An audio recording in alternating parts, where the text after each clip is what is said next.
High ভ্যারাইটির আমড়া গাছ। আমি আগেও এই গাছের ভিডিও দিয়েছি। দেখুন, এই যে ফলটা একেবারে পাকলে রসগোল্লার মতন সুন্দর হয়ে যায়। ভীষণ মিষ্টি আর রসালো এই ফলের মধ্যে রয়েছে নানা রকম অ্যান্টিঅক্সিডেন্ট। এই দেখুন, আমি ছিঁড়ে নিলাম, আরও একটা ছিঁড়ব, এগুলো সব বন্ধুদেরকে গিফট করব আমি। দেখুন, এই রকম একটা আমড়া গাছ আপনার ছাদ বাগানের এক অমূল্য সম্পদ। আমি ফলগুলোকে এখানে রাখলাম।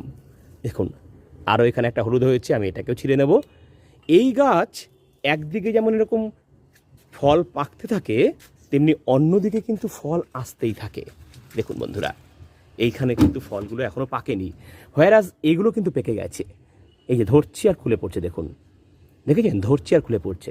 তাই আজই এইরকম একটা থাই ভ্যারাইটির আমড়া গাছ অবশ্যই সার্চ করুন আপনার নিকটবর্তী নার্সারিতে। আর এই ধরনের ভিডিও পেতে সাবস্ক্রাইব করুন স্বাদের ছাদ বাগানকে।